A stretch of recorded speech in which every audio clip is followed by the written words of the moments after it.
Hey guys, welcome back to my channel Knowledge Delta. I am Sunila Jha and it's my new video of one short lecture of nationalism in India. Let's start. Nationalism.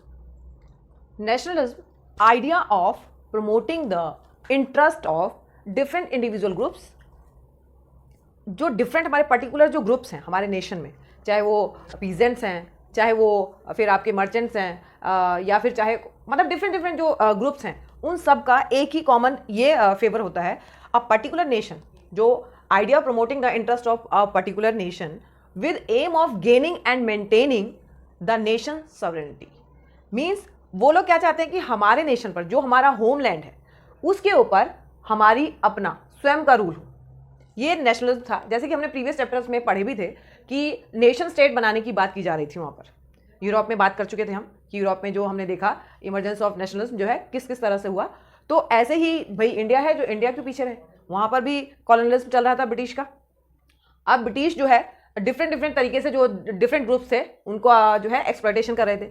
तो वो सभी अपने अपने different interest के लिए सभी एक political support चाहते थे और उस सपोर्ट के थ्रू एक होकर जो है वो ये चाहते थे कि हमारा जो होमलैंड है, हमारी जो कंट्री है, उस पर हमारा अपना राज हो, यानी सॉवरेनिटी जो है वो उनकी अपनी हो। तो ये हुआ आपका nationalism, idea of promoting the interest of a particular nation with aim of gaining and maintaining the nation sovereignty. Okay, ये हो गया आपका। अब स्टार्ट करते हैं हम। फर्स्ट पॉइंट जो है इसमें, the world war. First world war की अगर हम बात करें तो ये 1914 से 1918 तक चला। लेकिन जब भी हम वर्ल्ड वॉर की बात करते हैं तो इसमें पूरी दुनिया ही शामिल थी।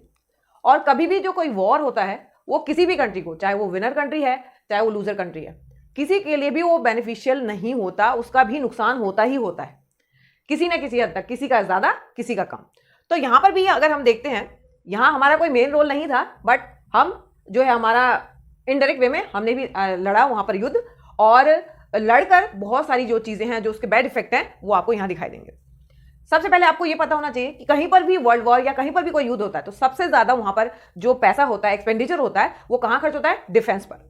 क्योंकि उस टाइम तो जो हम अपने एनिमी को हराने के लिए जितना भी डिफेंस होता है हमारे पास, चाहे सोल्जर्स हैं उनको मेंटेन करने के लिए, चाहे वहां पर वेपन्स के लिए, और भी तरह के जो चीज़ होती हैं, गोला बारूद, ये सब आप कह सकते हैं, एम्यूनिशन वगैरह जो यूज़ करते हैं, उन सब पर पैसा खर्च किया जाता है। बाकी चीज़ों पर एक्सपेंडिचर बचाकर सारा वो डिफेंस पर लगा देते हैं, जिसके कारण बहुत सारे जो हैं डिमेरिट जो हैं क्रिएट हो जाते हैं, या आप ये कह सकते हो बहुत सारी प्रॉब्लम्स क्रिएट हो जाती है उस नेशन में जो वहां पर पार्टिसिपेट कर रहा होता है। और जो या तो वर्ल्ड वॉर है तो यहाँ तो डिफरेंट टाइप्स के जो भी डिफरेंट कंट्रीज हैं वो सारे के सारे पार्टिसिपेट करें। तो ये क्या है? It increase the taxes. सरकार के पास पैसा खत्म हो जाता है, उसको पैसा चाहिए, तो वो क्या करेगा? कॉमन पीपल्स पर जो है वो टैक्सेस जो है बढ़ा देगा कि उसे वहां से पैसा चाहिए।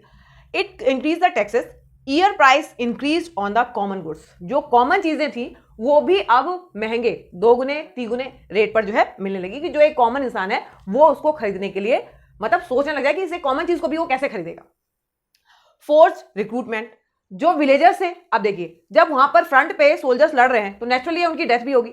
अब डेथ होगी उधर, और जब तक वॉर एंड नहीं होता तब तक उनको सोल्जर्स चाहिए। तो वहां क्या होगा? फोर्स रिक्रूटमेंट यहां मैंने लिखा हुआ है, मीन्स क्या, जो विलेजर्स जो हैं वहां पर, जो गांव के पीजेंट्स हैं, फार्मर्स हैं, उनको भी जबरदस्ती जो है यहां पर भर्ती किया जा रहा है। किसके लिए? As a soldier. ठीक है, एज अ सोल्जर, यानी कि फोर्स रिक्रूटमेंट। उनकी कोई अपनी डिजायर नहीं है, अपनी इच्छा नहीं है यहां पर, लेकिन उन्हें फोर्सफुली जो है रिक्रूट किया जा रहा है एज अ सोल्जर, कि फ्रंट पे उन्हें भी लड़ने के लिए जाना है। इससे क्या था, जो विलेजर्स थे वो सारे एंगर हो गए थे, काफी ज्यादा गुस्से में हो गए थे कि मतलब अब यहां देख लीजिए कि जो फसल उगाने वाले हैं, क्रॉप्स ग्रो करने वाले हैं, उनको आप जबरदस्ती यहां एज अ सोल्जर्स ले जा रहे हैं। अब आ रहा है 1918, 19 एंड 20 एंड 21। यहां पे क्या है? Crop failure.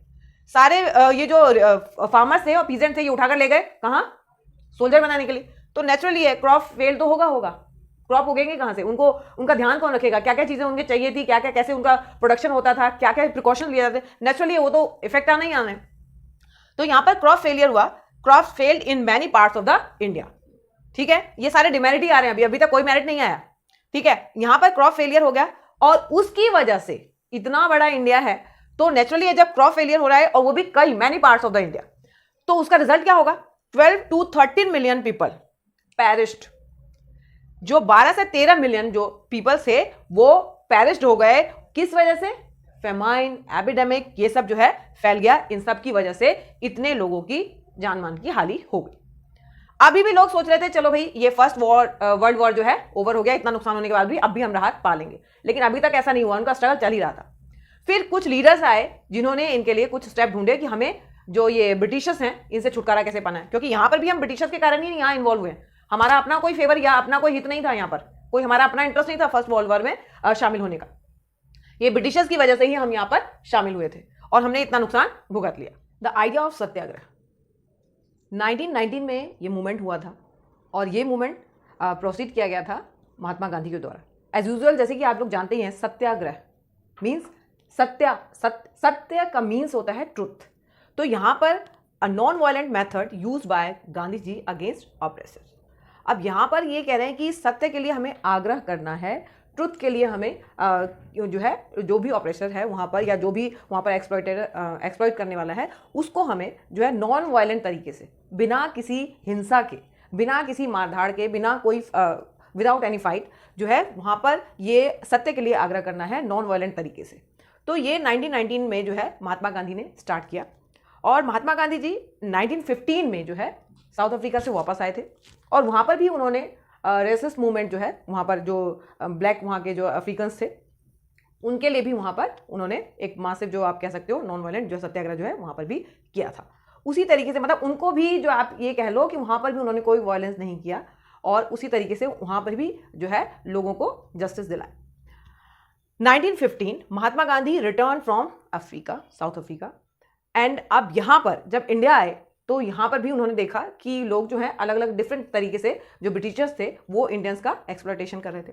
तो यहाँ 1917 की बात कर रहे हैं हम, चंपारण इन बिहार, यहाँ इंडिगो प्लांटर्स जो थे वहाँ पर ज़बरदस्ती जो है, ये बिहार में है ये पार्ट, और यहाँ पर जो है ज़बरदस्ती जो है लोगों से, जो फार्मर्स थे उनसे जो थे, तीन कठिया भी बोला जाता है इसे, एक तीन कठिया खेती बोला जाता था। तो यहाँ पर क्या होता था कि जो फार्मर्स थे उनसे ज़बरदस्ती उनके प्लांट का जो प्लांट कह रही फार्म का जो पार्ट होता था वहाँ पर उन्हें इंडिगो ग्रो करने के लिए बोला जाता था। इंडिगो जो है कलर का काम करता था, तो ये यूरोप के मार्केट में जो है उससे जो कलर था वो उस कलर के कपड़े ज़्यादा पसंद किए जाते थे, तो इसलिए इंडिगो जो है। लेकिन इसका एक बहुत बड़ा डिमेरिट था कि जो भी प्लांटर्स उसको ग्रो करते थे उनको एडवांस के तौर पे तो एक लालच दे दिया गया कि आपको एडवांस दिया जाएगा और आप जो है प्लांटेशन करिए, लेकिन उसको ग्रो करने के बाद जो उनकी जो सॉइल होती थी, मिट्टी होती थी, वो इनफर्टाइल हो जाती थी और वो अपने क्रॉप्स पर ज़्यादा ध्यान नहीं दे पाते थे, तो अब वो नहीं करना चाहते थे। तो यहाँ क्या था, उनका एक्सप्लॉयटेशन किया जा रहा था, उनसे ज़बरदस्ती फोर्सफुली जो है इंडिगो प्लांट करने के लिए यानी कि ग्रो करने के लिए बोला जा रहा था। तो ये 1917 कहाँ, चंपारण का है, तो ये आपको याद रखना है, ये सीक्वेंस वाइज ही आता है। तो 1917 चंपारण इन बिहार इंडिगो प्लांटर्स, ओके, ये यहाँ पर इन्होंने सॉर्ट आउट किया और ब्रिटिशर्स को वहाँ पर भी उन्होंने अपना जो है परसुएडिंग कर ली। अब नेक्स्ट आता है खेड़ा मूवमेंट इन गुजरात। ये तीनों ही मूवमेंट जो है यहाँ पर चंपारण, खेड़ा, अहमदाबाद, बहुत ही इंपॉर्टेंट है, आपको ध्यान रखना है। Kheda movement in Gujarat, crop failure. अब ये कैसे हुआ, यहाँ पर जो है जो फेमाइन आ गया या आप ये कह लो जो क्रॉप फेलियर हो गया, तो नेचुरली उनके पास जो है क्रॉप्स ही नहीं है जब वो, तो वो रेवेन्यू देंगे कैसे, और उसके बावजूद भी जो है वो ब्रिटिशर्स वहाँ पर रेवेन्यू उनसे मांग ही रहे थे एज यूजुअल जैसे वो मांग रहे थे। जब क्रॉप्स ग्रो ही नहीं हुआ तो वो रेवेन्यू देंगे कहाँ से, ये तो सिंपल सी बात है। उसके बावजूद भी जो है वो यहाँ पर कर रहे थे, तो यहाँ पर भी उन्होंने समझौता कराया। नेक्स्ट आता है आपका 1918 मूवमेंट इन अहमदाबाद। यहाँ पर कॉटन मिल वर्कर्स थे।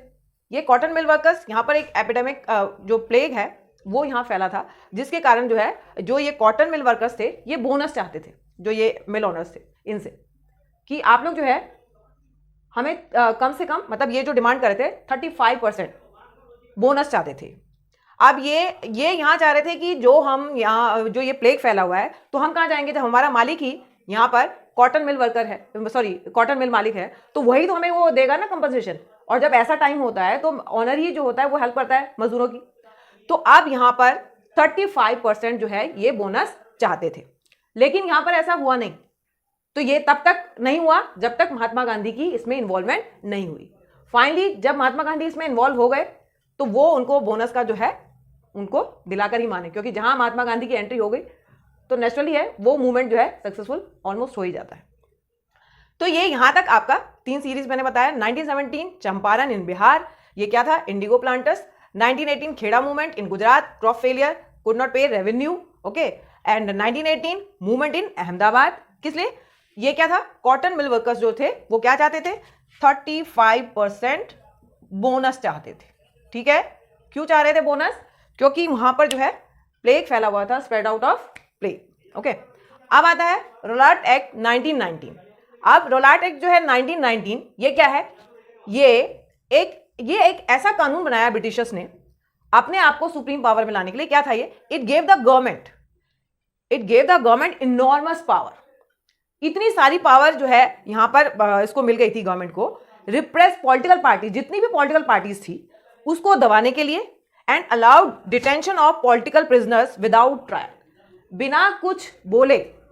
अगर उस गवर्नमेंट को या उस एडमिनिस्ट्रेशन में किसी को भी ये डाउट है, ब्रिटिशर्स को ये डाउट है कि इंडियंस में से कोई भी पॉलिटिकल पार्टी है या पॉलिटिकल एक्टिविटीज है या कॉमन कोई इंडिविजुअल है, वो उनके खिलाफ कोई भी कॉन्स्पिरेसी कर रहा है सिर्फ डाउट बेस पर, तो बिना उसे बताए, विदाउट एनी ट्रायल, 2 years के लिए उसको जेल में डाल दिया जाता था। तो इसे रोलाट एक्ट जो है, इसे ब्लैक लॉ भी बोला जाता था, काला कानून बोला जाता है इसे।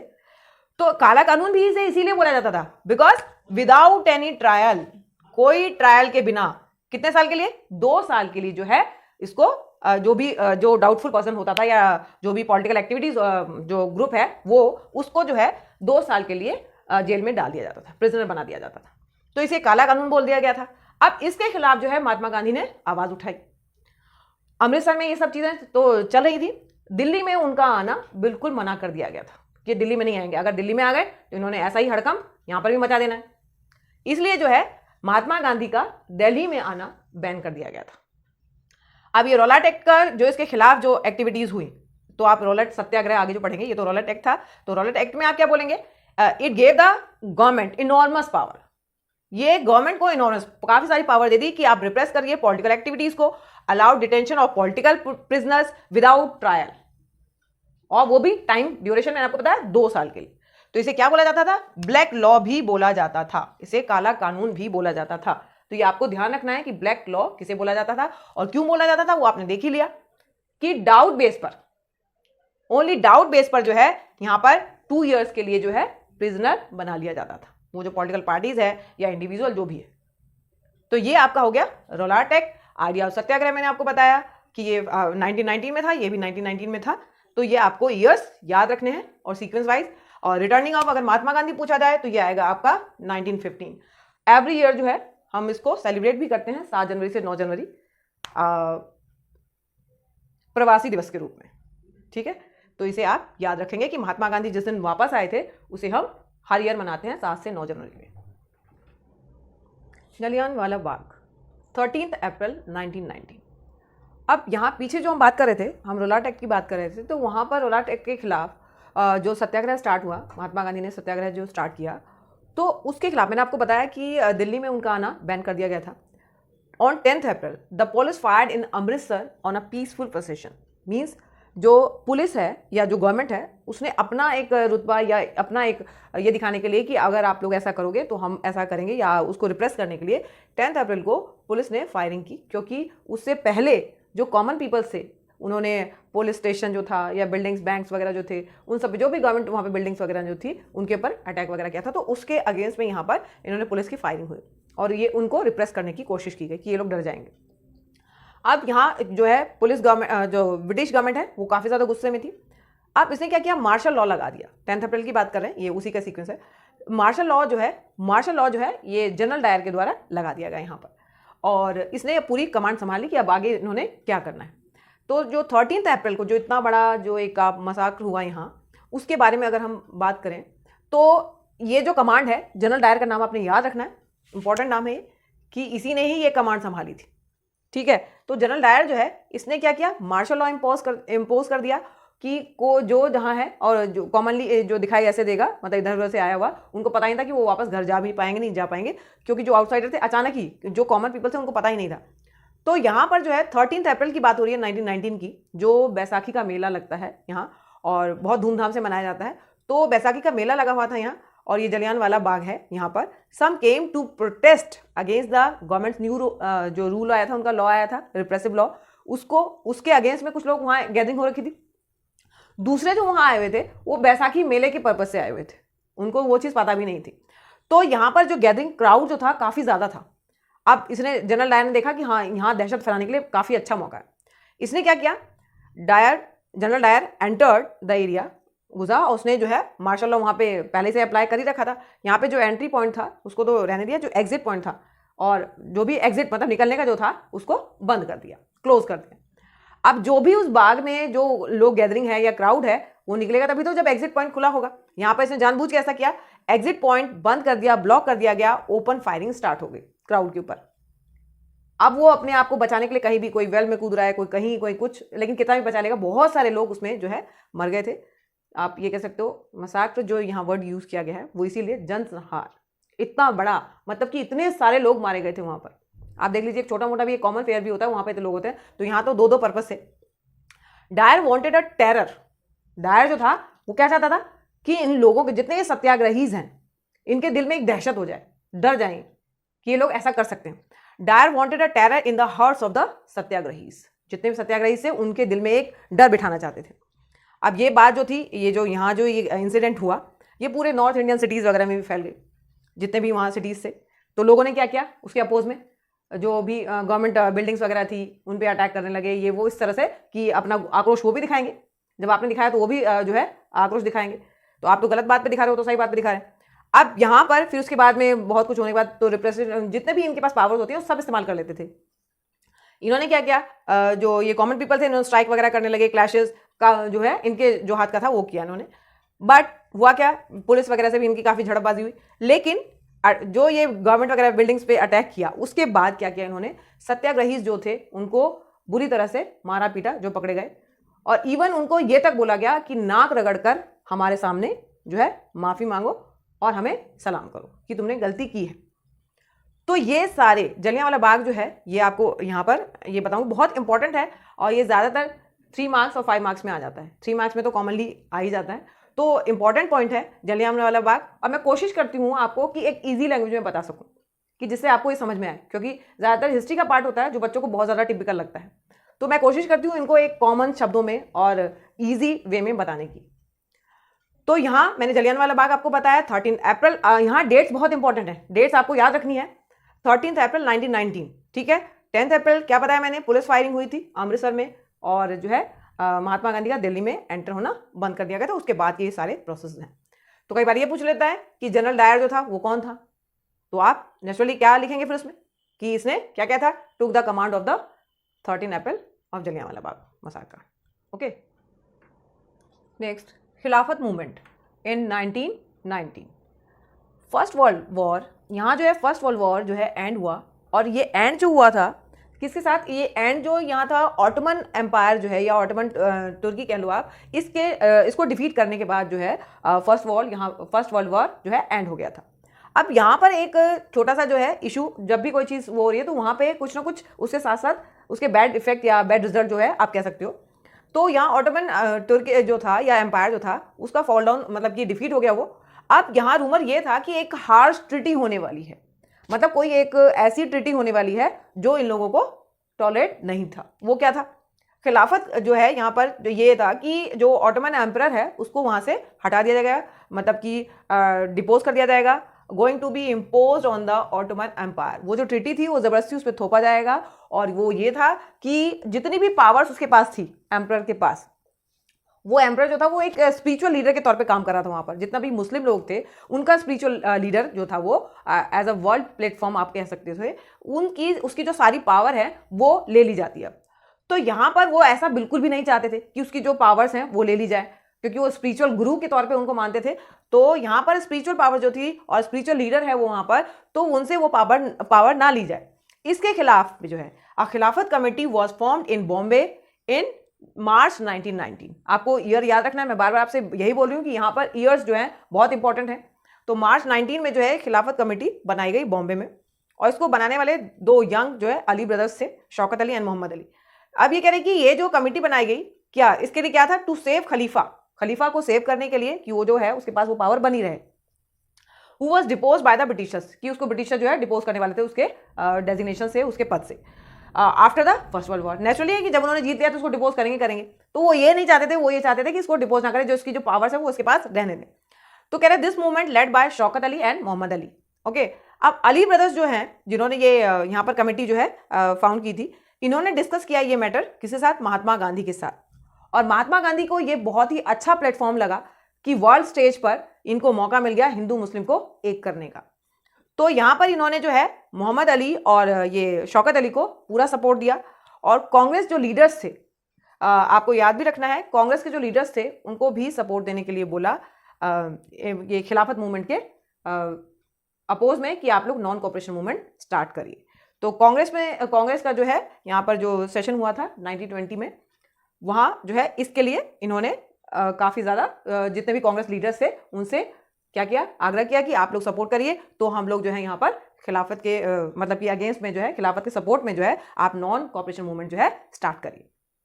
तो नॉन कोऑपरेशन मूवमेंट के बारे में आगे हम बात करेंगे अभी। तो यहाँ पर जो है फिलहाल खिलाफत मूवमेंट यही था। सबसे पहले आपके समझने की बात है खिलाफत मूवमेंट है क्या। तो यहाँ आपको याद रखना है कि फर्स्ट वर्ल्ड वॉर एंड हुआ with the defeat of Ottoman empire या Ottoman Turkey. There were rumours क्या थी कि जो इसकी स्पिरिचुअल पावर है, जो एम्पर की है या जो स्पिरिचुअल लीडर था इनका, उसकी सारी पावर ले ली जाएगी क्योंकि एम्पर को हटा दिया जाएगा।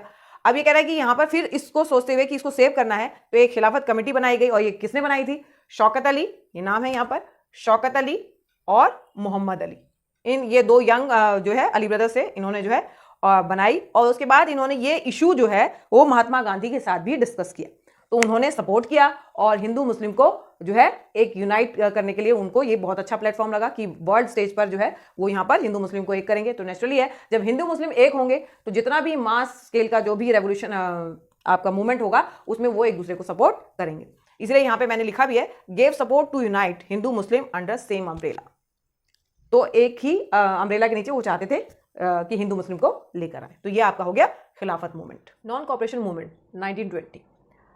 यहाँ क्या था, नॉन कोऑपरेशन मूवमेंट मतलब यहाँ कहने का मतलब है कि कोऑपरेट नहीं करना। महात्मा गांधी का कहने का मतलब है ब्रिटिशर्स जो हम पर राज कर रहे हैं वो हमारी कोऑपरेशन की वजह से कर रहे हैं, क्योंकि यहाँ के अगर लोकल पीपल्स जो है यानी कि इंडियंस जो हैं अगर ब्रिटिशर्स का साथ ना दें, अगर ब्रिटिशर्स को कोऑपरेट ना करें तो वो हम पर हुकूमत, हम पर रूल कैसे कर सकते हैं।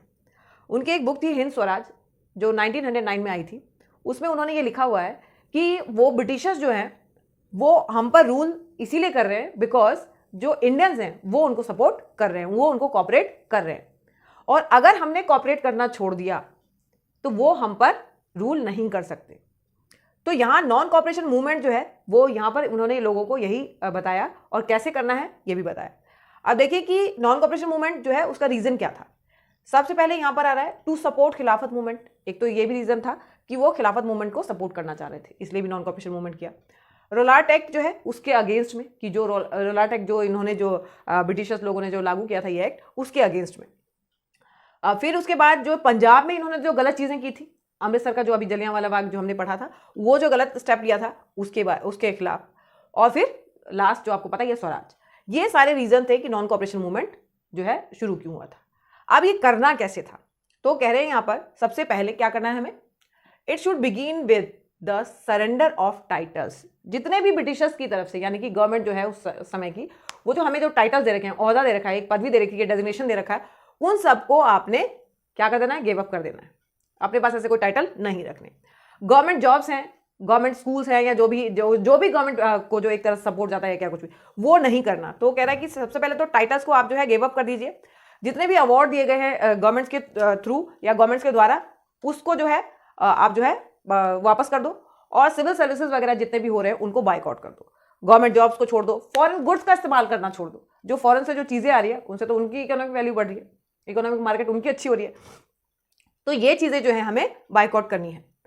अब यहाँ पर शौकत अली और महात्मा गांधी, आप शौकत अली का नाम आ रहा है, शौकत अली और महात्मा गांधी ने जो है पूरे भारत का जो है एक टूर किया कि इस जो मूवमेंट को है उसको मास स्केल पर ला सके, पॉपुलर बना सके। तो सपोर्ट के लिए इन्होंने मूवमेंट मतलब मूव किया पूरे भारत में।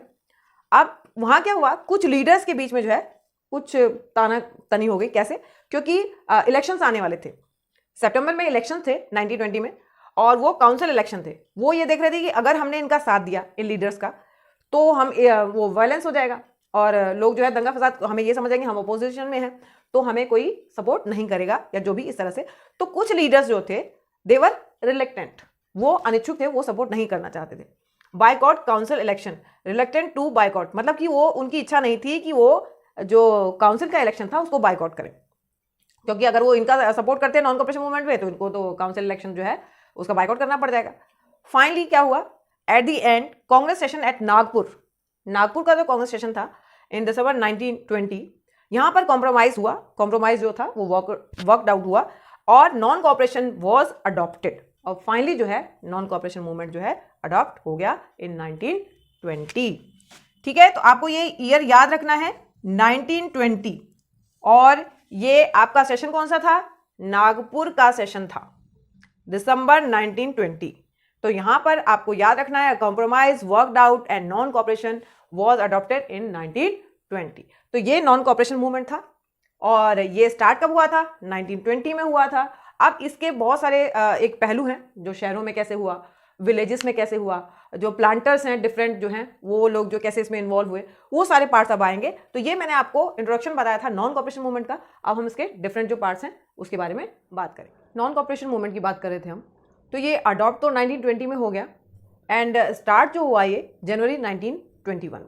ओके, अब मूवमेंट्स की हम बात कर रहे हैं, तो मूवमेंट जो टाउन में हुआ, मैंने आपको बताया इसके डिफरेंट एस्पेक्ट से, टाउन्स में, विलेजेस में। तो यहाँ पहले बात करते हैं मूवमेंट्स इन द टाउन। यहाँ जो था, जो स्टूडेंट्स थे गवर्नमेंट कॉलेज स्कूल जाना उन्होंने बंद कर दिया, जो टीचर्स थे उन्होंने अपनी जॉब छोड़ दी, जो कॉलेज जाना था वो उन लोगों ने बंद कर दिया, और जो भी फॉरेन गुड्स थे, जो विदेशों से वो सामान यूज़ करते थे, वो सब उन लोगों ने बंद कर दिया। लेकिन जो ये यूज़, जैसे हम बता रहे हैं कि टाउन्स में ये इन लोगों ने ये चीज़ें इसका बाइकआउट किया, लेकिन ये ज़्यादा समय तक ऐसा चला नहीं। क्यों नहीं चला, एक मैं अभी थोड़ा सा यहाँ पे बता रही हूँ कि ये चला आगे जो है प्रोसीड क्यों नहीं हो पाया लॉन्ग टाइम तक। वो इसलिए बाइकआउट तो कर दिया उन्होंने, लेकिन जो भी जॉब छोड़ रहे हैं उन सबको जॉब अवेलेबल होना, क्योंकि जॉब तो करेंगे वो। अब जो भी गवर्नमेंट जिन्होंने जॉब छोड़ दी या जो स्कूल या कॉलेज जा रहे थे बच्चे, वो जो जाना जिन्होंने छोड़ दिया, तो अब ये तो है नहीं कि 2-4 दिन में ये सारी बिल्डिंग्स जो है बन के तैयार हो जाएंगी, उनको तो टाइम लगेगा। फिर कपड़ों की बात कर रहे हैं, ये बोला गया कि खादी कपड़े पहनो। खादी कपड़े जो थे वो एक कॉमन पीपल के लिए ज़्यादा महंगे थे, जो कि फैक्ट्री से या मशीनरी से जो बने हुए कपड़े थे वो सस्ते थे, तो उनको वो खरीदना काफ़ी महंगा पड़ रहा था, एक्सपेंसिव था, तो वो उसको खरीद नहीं पाए। तो लॉन्ग टर्म तक जो इस चीज़ को प्रोसीड करना था वो काफ़ी ज़्यादा मुश्किल हो गया था। तो ये तो टाउन्स की बात बताई थी कि वहाँ पर उन्होंने क्या क्या बाइकआउट किया, स्कूल, कॉलेजेस, गवर्नमेंट जॉब्स, जो टीचर्स थे उन्होंने अपना जॉब छोड़ दिया, कॉलेजेस जो प्रोफेसर थे उन्होंने कॉलेज छोड़ दिया, इस तरह से ये सारी चीज़ टाउन्स में हुई। और ये मैंने आपको बताया कि वहाँ पर ये वापस मतलब कि इस तरह से लॉन्ग टर्म तक नहीं चला, उसका रीज़न बताया था। अब यहाँ rebellion in the country side, ये देखिए यही मैं बता रही हूँ आपको, rebellion in the country side.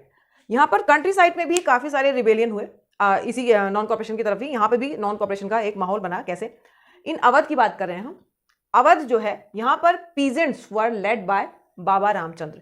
यहाँ पे जो पीजेंट्स थे वो अगेंस्ट हो गए थे किसके, तालुकेदार होते हैं या आप लैंडलॉर्ड कह लो, वो उनसे। कैसे कि ये बाबा रामचंद्र जो हैं, ये भी काफ़ी बार पूछ लिया जाता है। बाबा रामचंद्र ये एक सन्यासी थे और फीजी में इंडेंजर्ड जो लेबर है उसके तौर पे वो काम कर चुके थे।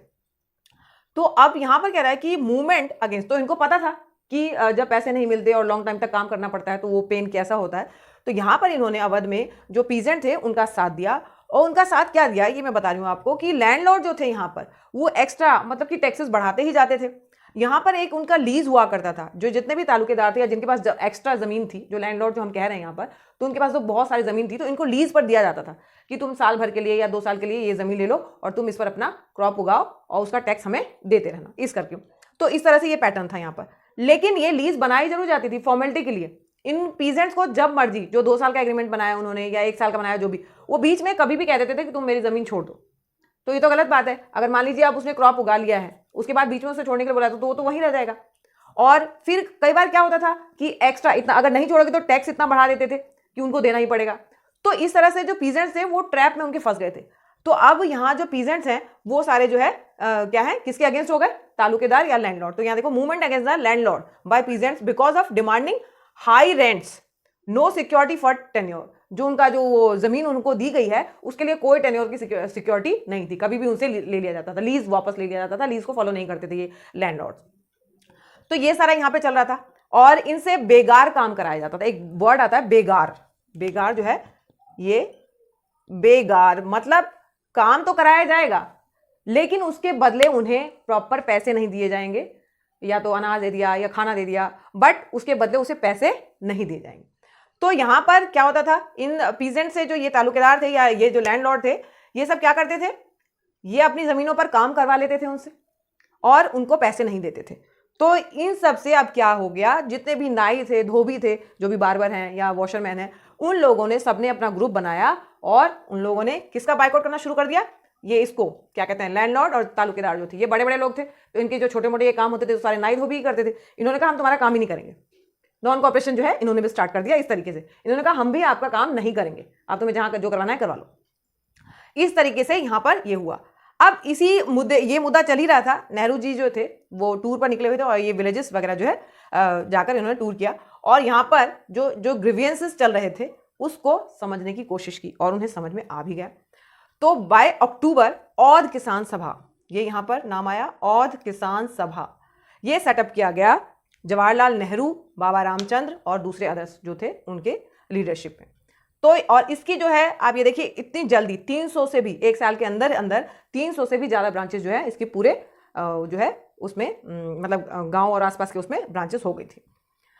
तो इस तरीके से जो है ये बनाया गया कि जो भी ये मतलब पीजेंट्स हैं उनके बारे में ये किसान सभा बनाई गई, यहाँ पर ये सारे चीज़ों को सॉर्ट आउट किया जाएगा। उसके लिए मूवमेंट जो है spread in 1921 the house of the merchants and taluqdar. अब देखिए ये जब यहाँ पर सभा बन गई तो इन सब के पास भी एक पावर टाइप में आ गई।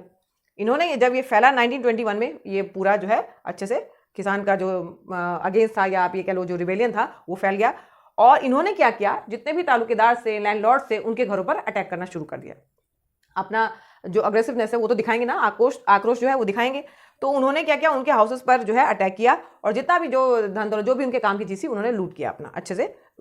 उसके बाद जो है यहाँ पर जो कुछ कांग्रेस लीडर थे या जो लोकल वहाँ के लोग थे, लीडर्स थे, उन्होंने लोगों को समझाया कि गांधी जी ने कहा है, गांधी जी का जो डिक्लेरेंस था वो बताया गया यहाँ पर कि लोकल लीडर्स जो हैं वो पीजेंट्स को समझा रहे हैं कि तुम लोग ये लूट पाट छोड़ दो और जो तुमसे जो टैक्सेस हैं वो अब नहीं लिए जाएंगे, नो टैक्सेस वर पेड, अब कोई टैक्सेस आप पे नहीं करोगे और रीडिस्ट्रीब्यूशन, दोबारा से जो ये ज़मीनें हैं, जो ये जो लैंडलॉर्ड्स हैं जो इतनी इतनी ज़मीनें लेकर बैठे हैं, उसको रीडिस्ट्रीब्यूशन किया जाएगा उस सारी ज़मीनों का। पहले आंकड़ा इस्तेमाल जो एस्टिमेट किया जाएगा, डेटा तैयार किए जाएंगे और उसके बाद जो है वो रीडिस्ट्रीब्यूशन किया जाएगा और जितने भी पुअर्स हैं उन सब के बीच में बांटा जाएगा। इसलिए तुम लोग जो है ये रिबेलियन बंद कर दो, ये लोकल लीडर्स ने समझाया है। तो ये क्या था, rebellion in the country side. Country side मतलब विलेजेस की बात कर रहे हैं हम, वहां की बात कर रहे हैं। तो मूवमेंट्स इन द टाउन और मूवमेंट्स इन द एक। अब इसी का एक पार्ट है गुडैम हिल्स का। गुडैम हिल्स जो था ये ट्राइबल्स लोग जो है यहाँ पर रह रहे थे और ये लोग जो आप ये कह लो कि यहाँ पर फॉरेस्ट लॉ लगा दिया था ब्रिटिशर्स ने। फॉरेस्ट लॉ मीन्स कि वो अपने जानवर भी वहाँ नहीं चरा सकते, मतलब बिना परमिशन के फॉरेस्ट में अंदर भी नहीं घुस सकते। तो ऐसी चीज़ें वहाँ पे कर दी गई थी। अब जो ट्राइबल्स हैं उनका तो पूरा इनहेबिटेंट जो पूरी जो लाइफ है वही सराउंडिंग में होती है फॉरेस्ट के, वो तो हर चीज़ फॉरेस्ट से लेते हैं और वहाँ पर फॉरेस्ट लॉ जो है अप्लाई कर दिया गया। तो गुडैम हिल्स की मैं बात कर रही थी, ये आंध्र प्रदेश में है। तो वहाँ की अब वहाँ पर देखिए रिबेलियन कैसे चालू होगा। वहाँ पर जो आते हैं आपके, ये नाम था इनका राजू, तो अलूरी सीताराम राजू जो है ये नाम है। इन्होंने जो है क्या किया, ये इनके पास मिरेकल्स कुछ जो है जादुई शक्तियाँ थी। ये कहते थे कि मेरे पास कुछ मिरेकल्स पावर है और मुझे जो गोली है वो भी नहीं लग सकती, ऐसी पावर्स ही बताते थे। और दूसरों के जो पेन है उसको भी ये ख़त्म कर सकते थे, ऐसा कुछ कहा जाता था। मिरेकुलस पावर्स जो है इनके पास थी, ऐसा कहा था। अब ये जो थे गुडैम हिल्स में एज अ हीरो जो है माने जाते थे कि जो इन्होंने कह दिया उसको मान लेते थे ये लोग।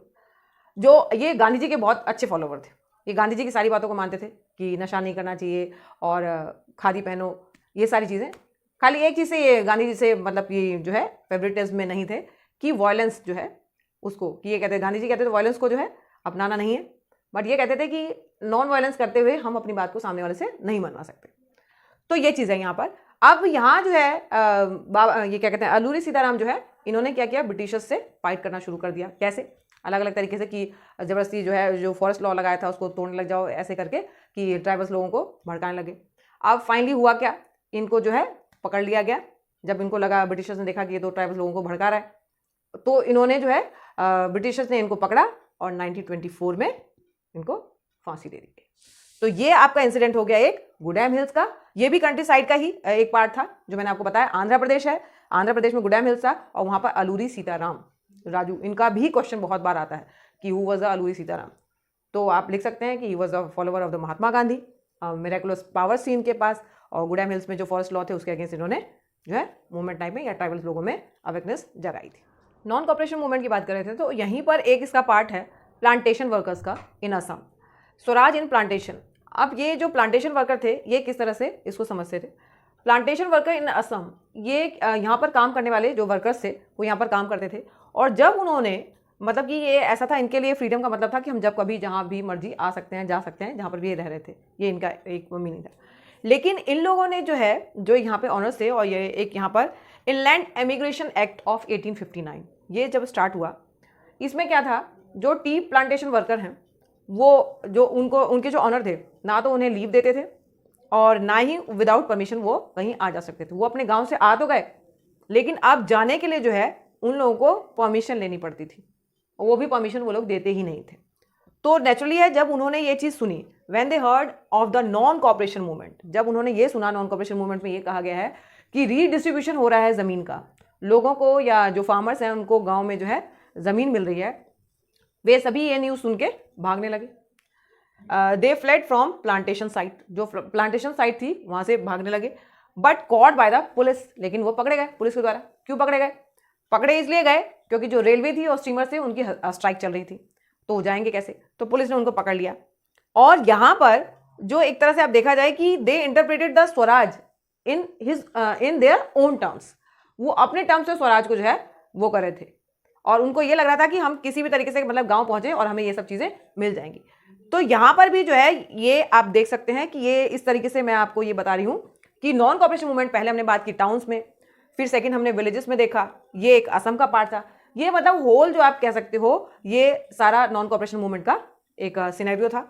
नॉन कॉपरेशन मूवमेंट जो है ये आगे तक चल क्यों नहीं पाया, इसका रीज़न मैं आपको बता रही हूँ कि कॉल ऑफ क्यों किया गया, महात्मा गांधी ने इसे वापस क्यों ले लिया था। एक तो ये था कि सबसे मेन रीज़न था चौरा चौरी का, जो फरवरी 1922 में हुआ। वहाँ क्या था, जो गांधी जी के फॉलोवर्स थे उन्होंने क्या किया, एक पुलिस स्टेशन था गोरखपुर में, चौरा चौरी जगह है गोरखपुर में और यूपी में ये पार्ट, तो वहाँ पर जो है पुलिस स्टेशन जो था उसमें आग लगा दी गई, क्योंकि महात्मा गांधी ने ये बोला था नॉन वायलेंस को फॉलो करना है, वायलेंस को नहीं। उन्होंने पुलिस स्टेशन में आग लगा दिया, और जहाँ पर ये 22 जो है पुलिस जो एम्प्लॉय थे वो जलकर मर गए थे। ये इससे गांधी जी को बहुत बड़ा एक शॉक लगा कि जो मेरे जो फॉलोवर्स हैं उनको ट्रेन करने की और ज़रूरत है। एक तो ये पॉइंट हो गया। दूसरा ये कि जो एक लॉन्ग टर्म प्रोसेस वाली हमने बात की पीछे कि गवर्नमेंट जॉब्स छोड़ दिए, खादी का यूज़ करना, तो खादी इतना महंगा था, ये मैं बता चुकी हूँ आपको, लेकिन फिर भी एक बार रिवाइज कर रही हूँ कि कॉल ऑफ हुआ क्यों। तो खादी जो है इतना महंगा था, तो नेचुरली खादी को कितना टाइम तक जो कॉमन पर्सन है वो खरीद ही नहीं पा रहा था, तो नेचुरली वो जो है मशीनरी से बना हुआ कपड़ा जो ईजी और चीपेस्ट है उसको खरीदने लग जाएगा। स्टूडेंट्स या जो टीचर्स हैं जिन्होंने जॉब छोड़ी है, या स्टूडेंट जो स्कूल नहीं जा रहे या कॉलेज नहीं जा रहे, वो भी कितने दिन तक घर बैठेंगे। धीरे धीरे जिन्होंने जो बाइकआउट किया था वो फिर से शुरू हो गया। तो इस तरीके से आप देख लीजिए, और जो जिस हित को लेकर शामिल हुआ था नॉन कॉपरेशन मूवमेंट में वो उसका पूरा हुआ ही नहीं, तो सब अपने अपने जो जिस उससे आए थे वो उसी वे में दोबारा से ये हो गया। तो नॉन कॉपरेशन मूवमेंट जो है, यहाँ तक मैं आपको बताया था नॉन कॉपरेशन मूवमेंट था क्या, कब ये अडॉप्ट हुआ, कब ये स्टार्ट हुआ, और किस तरह से ये स्केल मतलब जो इसका स्केल है गांव में, टाउन्स में, और आप ये देख लो इसके डिफरेंट एस्पेक्ट जो है ये मैंने आपको बता दिए। तो ये यहाँ तक का जो आज का हमारा वीडियो है वो ये मैंने आपको यहीं तक बताना है कि जो आपका नॉन कॉपरेशन मूवमेंट है उसके रीज़न क्या थे, वो क्यों हुआ, ठीक है, उसका कॉल ऑफ क्यों हुआ। So here we conclude the video.